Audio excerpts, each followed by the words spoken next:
Elo mga kabatang Quiapo February 25 episode summary. Sa City Hall naman ay di mapukali si Roberto at nagsalita si Jackie at nagpasalamat si Jackie kay Roberto at lagi kang andito lagi palpak si Miguelito pero lagi kang nandito. At sumagot si Roberto nung nawala si Papa inako na ang lahat ng responsibilidad at sinabi ni Jackie wag ka papayag na makuha ni Tanggol ang pwesto natin. Ay pangako mo sakin at sumagot si Roberto hindi ako titigil hanggat di ko natutupad ang aking sumpa pangako ko yan sayo. At sa isang kwarto ay sinabi ng bakla na Madam Jackie ang daming gulo sa social media ang dami na pong galit sa inyo at sinabi ni Jackie na bayan mo sila kung matapang sila lumabas sila. At sinabi ni Miguelito what you think kaya ba tayo ni Tanggol bakit ngayon ayaw na siya and what did you think of kuya? At pinalabas ni Roberto ang mga tao at sinabi ni Roberto malalaman ko kay di magiba kung natupad ang utos ko sa kanya at sinabi ni Jackie nagawa ba niya.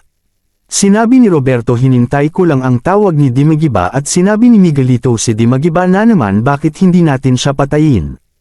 At sinabi ni Miguelito na gamitin natin ang pulis na spo isang Garcia kuya at sinabi ni Roberto ano ito another stupid move na naman walang gagalaw sa inyo tama na.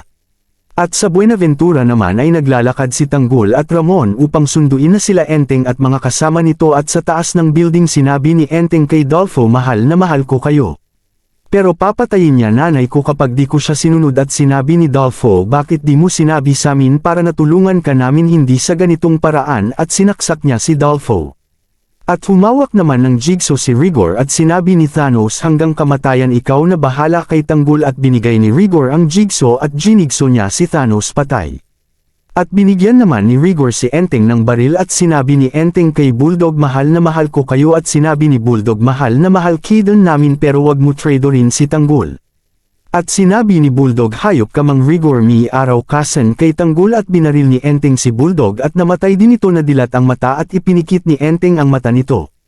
At umiyak si Enteng at niyakap si Dolfo at nang nakita nila Tanggol ang taas ng building ay umakyat sila ni Ramon at sinabi ni Tanggol papa eto sinasabi nila Enteng at umakyat sila.